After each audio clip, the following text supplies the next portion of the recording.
안녕하세요, 아타입니다. 오늘 좀 얘기하려고 하는 거는 좀 돈에 대해서 얘기를 좀 하려고 하는데요. 당연히 모든 사람들이 돈에 대해서 관심을 갖고 있지만 실제로 가장 어려워하는 부분이 아닐까 생각을 해요. 그래서 뭐 제 나름대로 생각하고 있는 돈에 대해서 한번 오늘은 얘기해 볼까 합니다. 일반적으로 돈을 번다라고 했었을 때 다들 어떻게 돈을 좀 벌고 계신가요? 뭐 대다수가 아마 그냥 월급을 벌거나 혹은 뭐 부동산, 주식 뭐 이렇게 생각을 하실 거예요. 사업 뭐 이 정도. 근데 이제 월급 이외의 수익을 올리고 있는 분들은 뭐 스스로 잘 하고 계신 거니까 걱정할 게 없다라고 생각을 하는데, 만약에 월급으로만 이제 현재 생계를 뭐 책임지고 있고 그리고 그 미래까지도 만약에 생각을 한다라고 하면 많이 불안할 수밖에 없을 것 같아요. 왜냐면 뭐 상투적인 말이긴 하지만 월급은 한정되어 있고 쓰는 거는 항상 고정되어 있고, 그리고 만약에 집이 없다라고 하면 집을 사기에는 월급이 이미 너무 격차가 벌어졌죠. 그거를 좀 어떻게 좀 해결하면 될까에 대해서 앞으로 채널에서 많이 얘기를 할 거예요. 근데 기본적으로 제가 생각하기에 가장 중요한 거는 마인드라고 생각을 해요. 이게 무슨 말이냐면, 보통은 이제 돈을 번다 라고 하면 내가 능력이 더 있어야지 돈을 번다 라고 생각을 하는데, 실제로는 그렇지가 않거든요. 뭐 예를 들면 같은 능력이라고 만약에 가정을 했었을 때 어떠한 한 직장인은 이제 당연히 연봉 협상을 뭐 1년에 한 번씩 할 거 아니에요. 그러면 그때 연봉 협상 같은 경우에는 좀 적극적으로 주도적으로 해야 된다 라고 하는 생각이 없는 사람은 어느 정도 끌려다니고 자기가 원하지 않는 연봉을 수령할 가능성이 높겠죠.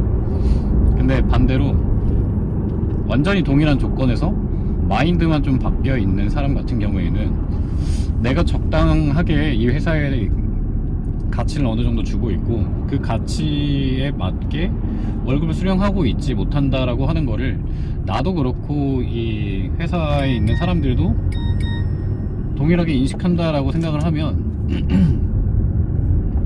당연히 그걸 주장할 수가 있겠죠. 근데 그 주장의 밑바탕에는 마인드가 깔려 있는 거예요. 내가 내 월급을 올릴 수 있는 권한이 나 자신에게 있다. 그 생각이 있는 것만으로도 그 전자인 사람보다 후자인 사람이 급여를 높게 받을 확률이 훨씬 더 높겠죠. 뭐 이런 것처럼 제가 생각하기에는 급여뿐만 아니고 모든 부분에서 적용되는 거라고 생각을 해요. 뭐 사업적인 마인드가 될 수도 있고 아니면 투자를 해야겠다라고 하는 마인드가 있을 수도 있어요. 근데 기본적으로 이 영상을 보는 분들의 대다수가 어쨌든 월급을 수령하면서 생계를 책임지는 분들이라고 생각을 했었을 때 가장 중요한 생각은 변수를 만드는 거라고 생각을 해요. 이게 무슨 말이냐면, 뭐 만약에 제가 월급이 뭐 세후 500이라고 가정을 해볼게요. 이 500이라고 하는 급여를 받기 위해서는 굉장히 힘들고 엄청난 경쟁을 뚫고 소수의 사람만 받을 수 있다는 걸 모두 다 느끼실 거예요. 근데 이 급여로도 사실 내가 만약에 아예 한 푼도 안 쓰고 1년을 모았을 때가 6천만 원 정도가 되잖아요. 근데 이거를 한 4년 정도 해야지 2억 4천 정도가 되는데, 사실 대다수가 지금 수도권에서 살고 있는 상황에서 아파트 가격은 이에 훨씬 상회하죠. 평균 가격만 10억이 넘어가니까. 뭐 요즘 대출이 좀 풀렸다라고 하더라도 뭐 취등록세 이런 것까지 다 한다고 하면은 2억 중반은 있어야지 되겠죠. 그러니까 집을 평범하게 산다라고 했었을 때 아무것도 안 쓰고, 아무것도 일단 안 쓰는 것도 말이 안 되고, 그리고 급여를 세후 500을 받는 사람 자체도 많이 없는 걸 가정했었을 때 뭐 사실상 거의 불가능에 가까운 수치라고 볼 수가 있겠죠. 그러니까 이런 상황에서는 예측이 되는 상황인 거잖아요. 그러니까 내가 바꿀 수 있는 부분들에 대해서 어느 정도 지금 상황이 흘러간다라고 가정을 했었을 때 바뀌지 않는 부분들이 분명히 있는 거죠. 뭐 예를 들면 내가 직장 생활을 계속 할 거고, 그리고 내가 지금 들어가 있는 회사에 있는 나보다 연차가 많은 사람들을 보면 실제로 그 사람들이 살고 있는 삶을 보면 어떻게 벌고 얼마나 이제 얼마의 기간 동안 벌 수가 있는지 다 눈에 보이잖아요. 그러니까 그런 게 어떻게 보면 예측되는 삶인 거죠. 그 예측되어 있는 삶을 봤었을 때 실제로 그 삶이 제대로 살 수가 있는, 영위할 수 있는 삶이냐라고 생각을 했을 때 아니라고 하면 그때는 이제 변화가 필요한 시점이라고 저는 생각을 해요. 뭐 그 방법에 대해서는 너무나 여러 가지 방법이 있겠지만 어떤 것이든 간에, 그러니까 아까 처음에 말씀드렸던 것처럼 생각하는 그 마인드의 그 씨앗 하나가 가장 중요하다라고 저는 생각을 해요. 실제로 제 예를 들면 저 같은 경우에는 이제 고등학교 때 입시를 준비를 하면서 서울대, 연세대, 고려대 이런 식으로 가장 좋은 학교가 있잖아요. 그 가장 좋은 학교에 들어가지 않으면 내가 이 학벌로서 가지고 있는 경쟁력이 정말 유의미하게 있을까에 대한 의문을 품었었어요. 이게 무슨 말이냐면 서울대, 연세대, 고려대생이 매년 어쨌든 한 10,000명 정도 이상은 쏟아져 나올 거 아니에요. 뭐 중경외시, 뭐 이런 서성한 중경외시 이런 학교까지도 다 합친다라고 하면 그거보다도 더 훨씬 상회하겠죠.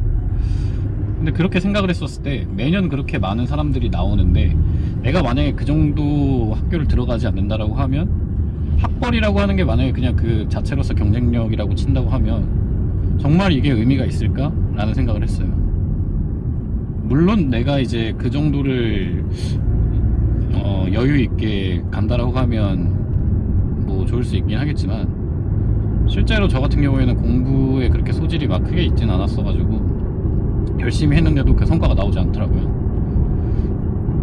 그래가지고 삼수하고 이제 제가 원하는 학교까지는 아니지만 그래도 남들이 들었을 때 어느 정도 괜찮다라고 생각하는 대학에 입학을 했어요. 하지만 이제 그만둔 거죠. 왜냐면 아까 얘기했던 것처럼 그 수 자체가 경쟁력이 있는 수치가 아니기 때문에 그냥 그만뒀습니다. 삼수를 했고 나름 인지도가 있는 대학교에 들어갔음에도 불구하고, 그러니까 순전히 경쟁력과 희소성을 생각을 한 거죠. 그 당시에. 근데 이게 마찬가지로 돈에 있어서도 가장 중요한 게 결국엔 희소성이 문제일 것 같아요. 급여라고 하는 것도 내가 정말로 힘들고 가치 있는 일을 해서 돈을 많이 번다의 개념이 아니고 얼마나 희소하냐. 보통 가치가 있는 것들이 좀 희소할 가능성이 크죠. 그래서 그 희소성 자체가 중요한 거예요, 제가 봤을 때는. 그래서 아무리 내가 좋은 대학교를 나오고 좋은 연차를 가지고 있고 좋은 실력을 가지고 있다라고 하더라도 만약에 그 똑같은 서비스를 제공하는 사람들이, 비슷한 사람들이 여러 있다고 하면 저의 연봉의 상한선은 한정되어 있겠죠. 그리고 가장 또 중요한 것 중에 하나가 결국에는 누군가 밑에서 일을 하게 되면 어쩔 수 없이 급여의 상한은 생길 수밖에 없다예요. 뭐 이것도 당연한 말일 수 있긴 하겠지만 왜냐면 뭐 급여를 준다라고 하는 것 자체가 누군가의 필요에 의해서 내가 고용된 거고 그 서비스에 대한 가치를, 그러니까 제 노동의 가치인 거죠. 온전히 내가 혼자 누리는 게 아니고 나를 고용한 사람이 나의 노동으로 인한 가치가 창출된 것을 가져가는 거죠. 근데 그게 당연한 거인 게 그 사람은 나에게 돈을 주고 내 노동을 산 거니까. 근데 이게 시장으로만 본다라고 하면 시장에서 본다라고 하면 사실 말이 안 되는 개념이죠. 내가 나의 무언가 제품과 서비스를 판매를 하는데 그걸 누군가가 같이 가져간다? 보통은 협업 관계가 아니고 내가 독점적으로 판매를 하고 있다라고 하면 그럴 일이 없는 상황인 거죠. 근데 노동에서는 그게 빈번하게 일어나고 있다. 그러니까 어쩔 수 없이 노동의 가치는 떨어질 수 있다 라는 거죠.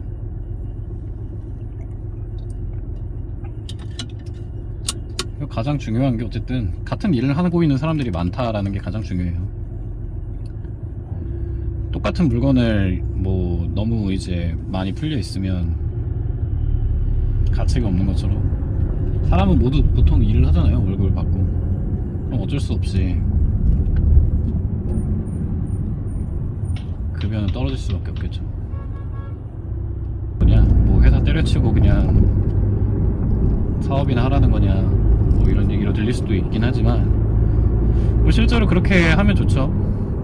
근데 그렇게 하시는 분들은 뭐 말 안 해도 알아서 하실 테고 알잖아요. 사람들은 정말 자기가 보고 싶은 것만 보고 듣고 싶은 것만 듣는다는 걸. 그렇게 할 분들은 알아서 자기 길을 찾으실 분들이고, 근데 제가 얘기하고 싶은 분들은 그런 분들이 아니고 회사를 나가지 못하겠는데 그럼 어떻게 하냐라고 하는 분들이거든요. 근데 뭐 그런 분들은 방법은 여러 가지가 있겠지만 가장 좋은 거는 부업을 해보는 거죠. 뭐 유튜브에도 부업 관련된 내용들이 너무 많기도 하지만 근데 그렇게 시작을 저도 그렇게 했었거든요. 그러다가 이제 규모만 좀 커졌을 뿐인 거지. 가장 좋은 거는 어떤 정보든 실제로 내가 보고 그리고 마음속으로 만약에 괜찮다라는 마음이 느껴지면 실제로 행동을 해보는 겁니다. 행동을 해봐야지 그거에 대한 결과를 알 수 있는 거고 그거에 대한 결과에 대한 나의 마음을 느낄 수가 있는 거죠. 근데 그게 없이 이거는 나한테 좀 안 맞을 것 같아, 아니면 이거는 좀 나한테 어려울 것 같아, 이거는 뭐 사업하는 사람들이나 하는 거지 라고 하면 뭐 아무것도 못하죠. 사실 그렇게 한다고 하면. 그러면 그때는 뭘 할 건가요 도대체? 뭐 가장 쉬운 방법이 어떻게 보면 스스로 창업을 하는 건데